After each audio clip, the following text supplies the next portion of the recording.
What the federal government giveth, they can also taketh away. And that's a lesson that businesses selling products with the THC derived from hemp may learn the hard way over the next year as a result of a new federal law that could effectively reverse a 2018 law, also approved by President Trump, that spawned a marketplace for low dose THC consumable products all over the country.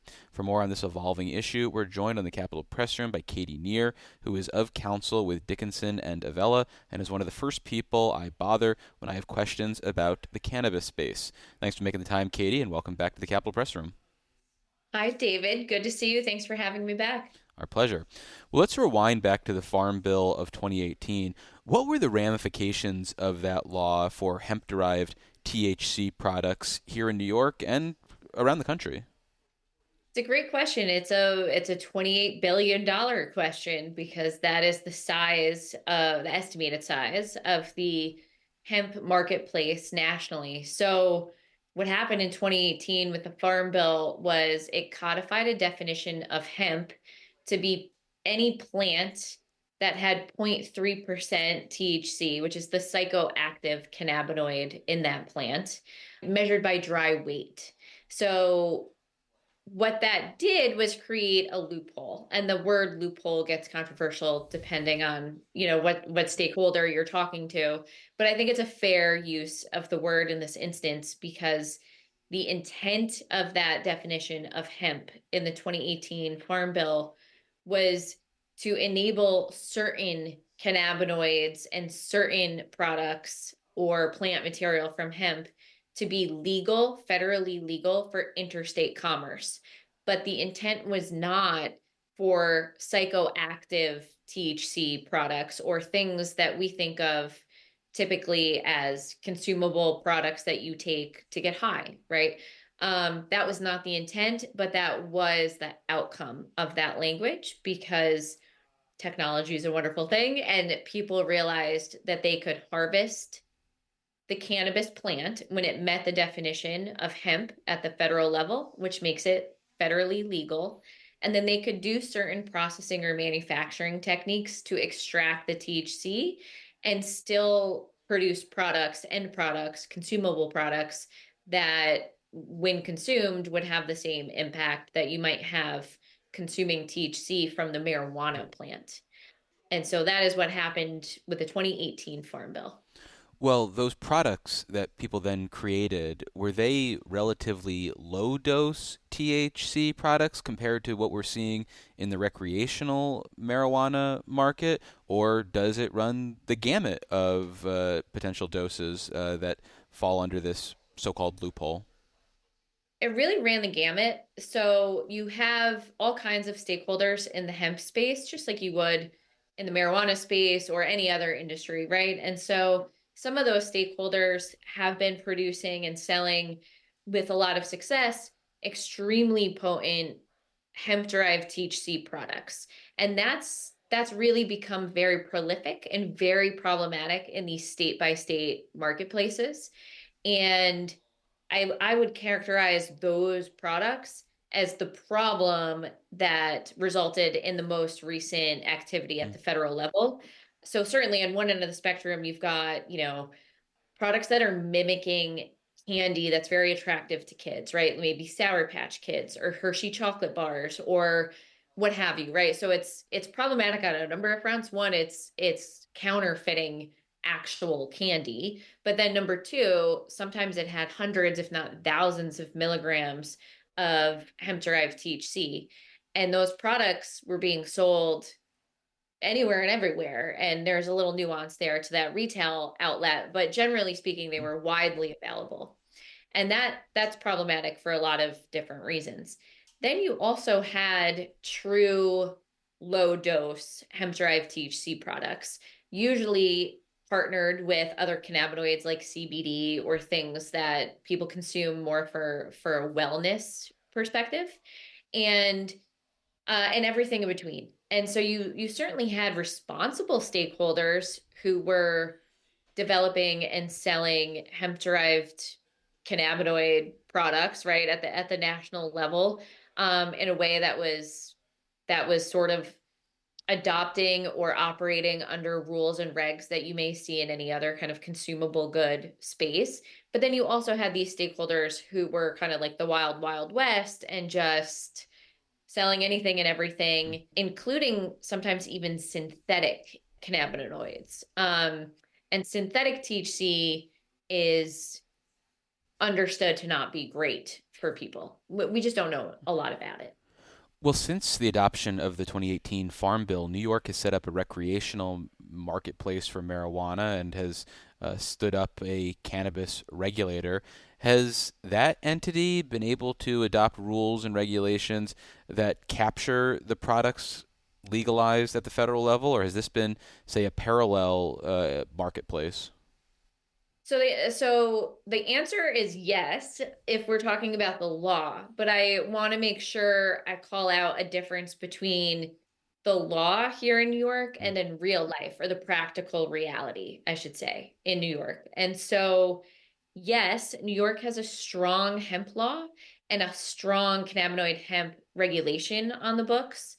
And yes, OCM drafted that regulation and the CCB adopted it. It's strong in that it has restrictions on marketing and advertising. It has rules around testing and quality assurance.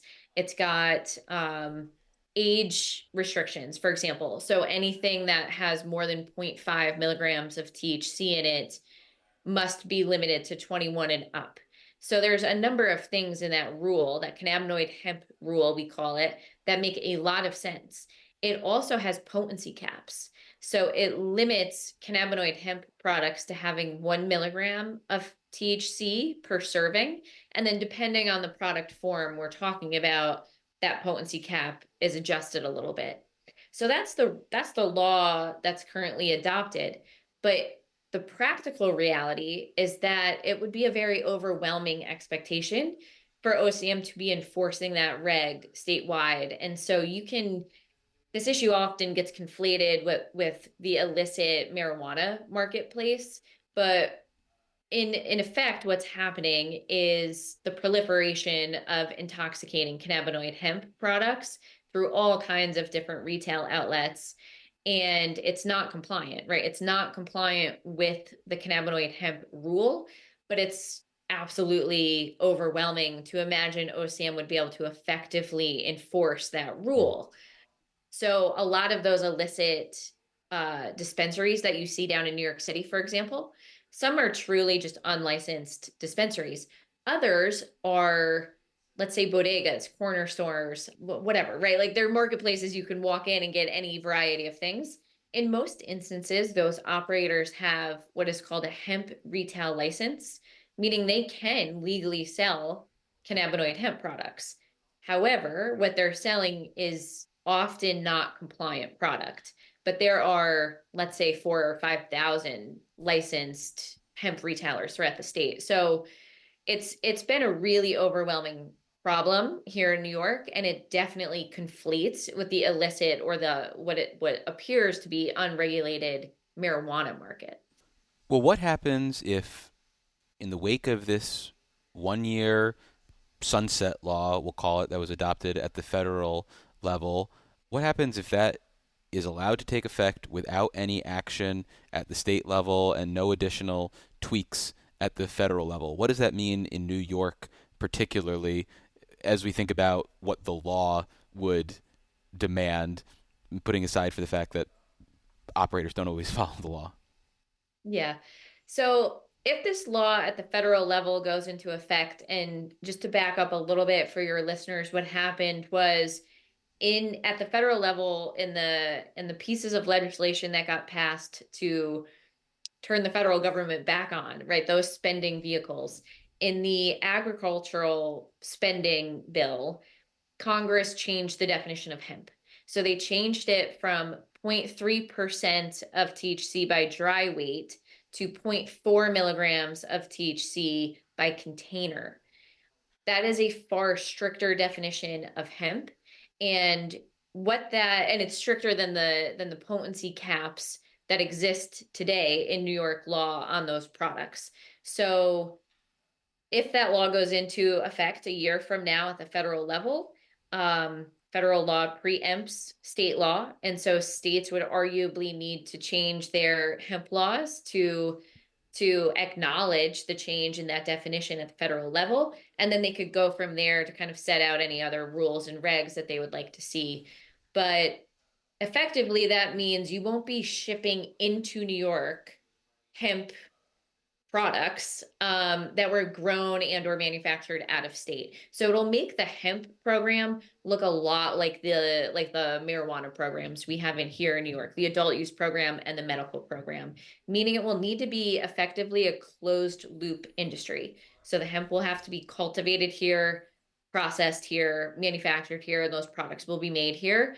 And then of course, New York can kind of dictate what that looks like. But the public policy reasons for mimicking what would effectively be an adult use program in some broader channel become less clear. Like why would you do that?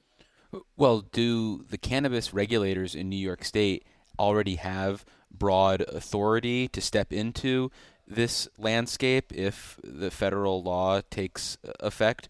Or is this a case where you're going to be looking for new statutory language to address this evolving landscape? Great question. And New York will have to decide if it wants to take one of two paths, at least right now. There's probably more paths that people will think of because this is sort of late breaking news. But either New York and other states can change their hemp law and adopt that federal definition, which would effectively ban or prohibit or get rid of any purported legal cannabinoid hemp product that's consumable. The intent of the change at the Farm Bill is to preserve things like industrial hemp, for example, which you use in construction or in textiles, things like that. And certainly that would still be a viable industry. That's one path.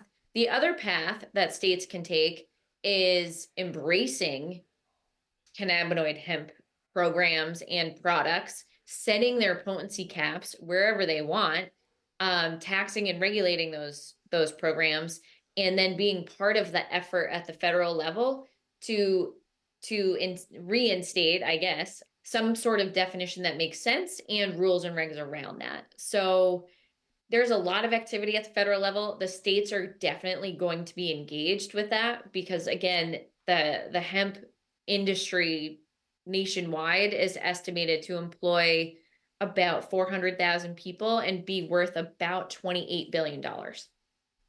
So, knowing this legislature, do you think this is something that they'll be able to tackle in 2026? Or is it going to be hard for them to either find a consensus or to even care about this type of issue in a couple months? The optimist in me hopes that they pay attention to this and they take it seriously and they do something that tries to protect these products and this industry in New York.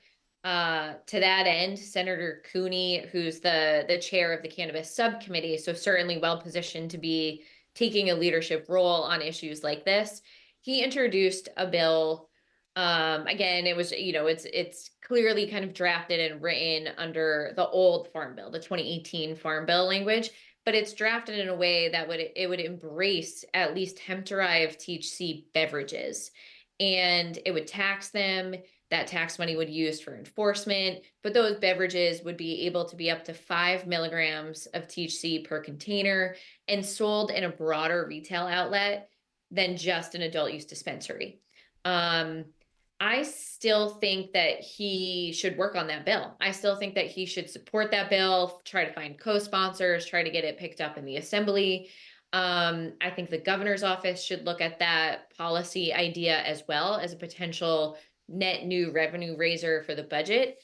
I just think everyone needs to be eyes wide open if they want to move forward in a path that allows specifically hemp-derived THC beverages in low dose format in a broad retail channel outside a dispensary and tax it, right, as a way to raise revenue and arguably enforce the laws here, they need to have their eyes wide open that the federal law that enables such an idea or such a concept is is on a clock. It will change in about a year from now, absent any other change at the federal level. So if they're going to move in that direction, I would just also encourage them to pay attention to federal politics and engage with the New York delegation and make sure our New York representatives in DC also understand that this industry and these products are important to the state. And many states are doing that. And I hope that New York is bold enough, thoughtful enough, and strategic enough to be in that category, because New York's a massive marketplace. Like, what we do here does matter and carry influence in other markets. And I feel that leadership, often when we're talking about other subject matters, I would like to see more of that in the cannabis and hemp space. Well, we've been speaking with Katie Neer. She is of counsel with the law firm of Dickinson and Avella, and she is a go-to voice for all things cannabis here in New York. Katie, thank you so much for making the time. I really appreciate it. Thanks for having me.